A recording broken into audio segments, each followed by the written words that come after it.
我諗而家喺香港創作係確實都會好多 artist 會審查咗自己啦，或者一啲畫廊啊或者 museum 啊都會去諗下個題目點出去街嘅。咁我又覺得未至於唔講得好多嘢。咁例如，但係你一定要有強力嘅背景同埋深厚嘅學術根底啦，或者民眾支持啦。例如可能 M+ 都會收艾未未嘅作品嘅喎，咁大館亦都會講翻一啲英殖時期香港嘅一啲文化或者一啲嗰陣時嘅一啲歷史啦。咁都好多人嚟睇喎，可能大部分會去睇嘅都係內地人添，即係會嚟睇下香港好似會就嚟冇，定還是需要懷舊一番嘅一啲題目啦。咁其實好多人去大館睇翻呢類型嘅題目。咁對於我個人創作咧，其實我就會分開嘅，因為我本身由細至大我都係冇咩其他叻，都係中意畫下畫啊。即係得閒攞啲唔要嘅嘢出嚟整下嘢啊，鋸下鐵鋸下木咁樣創作。咁所以呢種信仰啦，即係我唔做創作就周身唔自在，因為有啲嘢想講，但係我又未必透過口講。咁我就會可能執啲鐵罐啊，或者執啲紙啊木啊去做，我覺得表達到嗰陣時嘅嘢。咁我做完就算嘅，其實好多時候。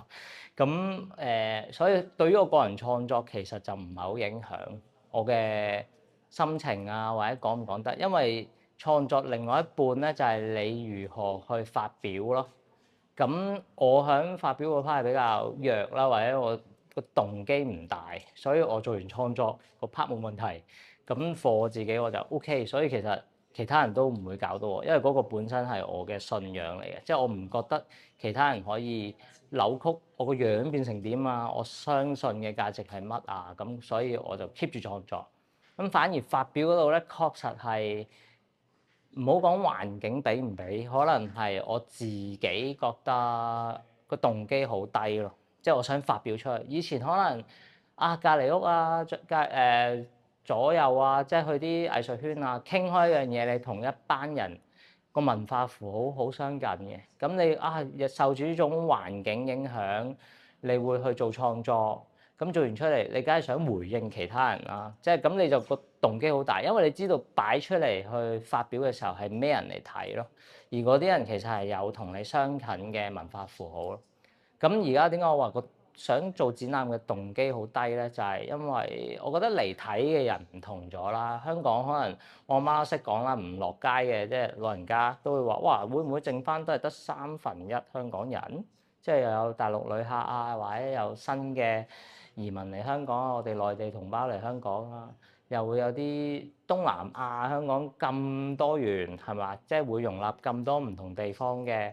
人嚟住啊，咁香港可能得翻1/3係香港人。咁有時我覺得做展覽嘅動機好低，因為佢哋同我嘅文化符號唔係好一樣。正如我哋去咗中東睇一個藝術展，其實你睇唔明，因為其實你睇得明個文字，你知道佢好 content。但係你絕對係 feel 唔到佢哋嗰種情緒同感受咯。咁我就覺得呢個係令到我動機好低咯。即係可能我輕輕畫一幅畫，講到一個情緒喺嗰個事件，可能嚟睇嘅人同你有相同經歷咧，佢一睇就明㗎，佢都唔會再問我多幾句。呢個好似邊個？係咪呢件事啊？咁我話我點一點頭都唔使講係唔係，佢就可以有個裏邊嘅明白咯。